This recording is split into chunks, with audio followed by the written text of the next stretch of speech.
जी, आज का महा उपाय भी हमेशा की तरह बहुत ही चमत्कारी, बहुत लाभकारी और आप दर्शकों के हित को ध्यान में रखते हुए ऐसे उपाय लेकर के आता हूं मैं जिसमें आपका खर्च ना हो। आज मैं आपको एक ऐसा उपाय बताऊंगा जिसमें आप किसी भी प्रकार की पीड़ा, जिसमें ग्रह पीड़ा है, रोग की स्थिति बहुत ज्यादा है, कर्ज की स्थिति है जो नहीं उतर रही, अनेकों गंभीर समस्याओं के आप सरल उपाय कर सकते हैं, सरल निदान कर सकते हैं।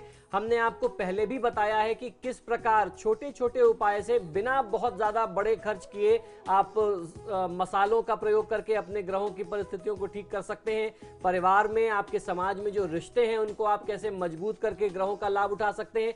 समय समय पर हमने आपको आयुर्वेदिक स्नान के बारे में भी बताया है कि औषधि स्नान करके आप ग्रहों की पीड़ा को कैसे दूर कर सकते हैं। ठीक उसी क्रम में आज हम आपको शास्त्र के अनुसार उपटन लगा करके स्नान करने की एक प्रक्रिया बताई गई है। यदि आप इस प्रक्रिया को नियमित 45 दिन करते हैं, सप्ताह में 3 दिन करते हुए 45 दिन के इस क्रम को पूरा करते हैं, तो ग्रहों की जो पीड़ा है, नक्षत्रों की जो पीड़ा है आपके जीवन में, वो बहुत अच्छे तरीके से दूर हो जाती है। हर प्रकार की गंभीर समस्या का सरल समाधान करता है ये शास्त्रोक्त उपटन स्थान। तो अब मैं आपको बताता हूं कि किस तरीके से आप इसका लाभ ले सकते हैं। जिस तरीके से मैंने बताया कि ऐसा आवश्यक नहीं है कि ग्रह पीड़ा, रोग, कर्ज निवारण के लिए आप बड़े बड़े अनुष्ठान और खर्चीले और बेतुके उपाय ही करें।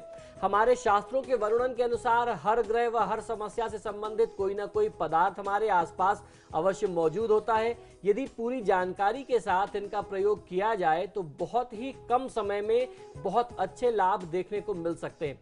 आज ऐसा ही एक उपाय मैं आपको बता रहा हूं। इस उपाय में शास्त्रों में बताई गई विधि के अनुसार ग्रह से के संबंधित जो भी धान है यानी अनाज है, उनको समान मात्रा में मिला करके यदि आप उपटन बना करके अपने शरीर में लगाते हैं और उसके उपरांत स्नान करते हैं तो ग्रहों से संबंधित हर प्रकार की समस्या जो है वो शांत हो जाती है और आपको निरोगी काया के साथ साथ प्राप्त होती है सुख, समृद्धि, ऐश्वर्य और शांति।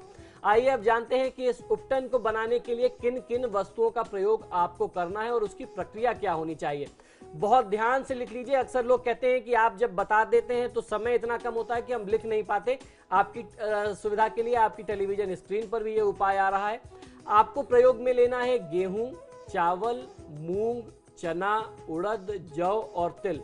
इस प्रकार इन सारी वस्तुओं को साथ में लेकर के, इनके अलावा आप चाहें तो पीली या काली सरसों का भी प्रयोग कर सकते हैं। इन सबको समान मात्रा में लेकर के इनको आप पीस लीजिए। फिर सरसों के तेल में मिला करके इनका उपटन बना लीजिए। शरीर में लगाने के बाद आप कुछ देर के अंतर पर, यानी लगाने के थोड़ी देर के लिए आप इंतजार करिए, कुछ देर के लिए शरीर को ऐसे ही छोड़ दीजिए। अगर आप इस तरीके से करते हैं फिर उसके बाद आप स्नान कर लें। ये जो प्रयोग है किसी भी व्यक्ति को हफ्ते में 3 दिन करना चाहिए, यानी सप्ताह में 3 दिन, और कुल मिलाकर के 45 दिन इस प्रयोग को आप नियमित, बिना किसी गैप के, बिना आपके क्रम को टूटे हुए अगर आप करते हैं तो आपको बहुत अच्छा लाभ मिलता है। तिल जो है वो कर्जे के भार को उतारने में बहुत बड़ा सहायक होता है और सप्त धान्य का उपटन जो है ये सप्ताह में, इसका स्नान जो है आपको 2 से 3 बार अवश्य कर लेना चाहिए। आपको बहुत मदद मिलेगी, ग्रह पीड़ा दूर हो जाएगी और बहुत फायदा होगा। कर्ज के भार से छुड़ाने में यह प्रयोग सबसे ज्यादा कारगर है। रोग की स्थिति है, मानसिक संताप रहता है, आप स्वस्थ महसूस नहीं करते, इस प्रयोग को करके देखिए, आपके जीवन में निश्चित चमत्कार होगा। 45 दिन इस प्रयोग को करना है, सप्ताह में 2 बार या 3 बार आप इस प्रयोग को करें। तो हर रोज आचार्य जी कुछ ऐसे महा उपाय बताते हैं जिनसे आप अपनी समस्याओं का समाधान कर सकते हैं, अपने जीवन के कष्टों को दूर कर सकते हैं। आचार्य जी बहुत बहुत धन्यवाद स्टूडियो में आने के लिए और दर्शकों की समस्याओं का समाधान करने के लिए।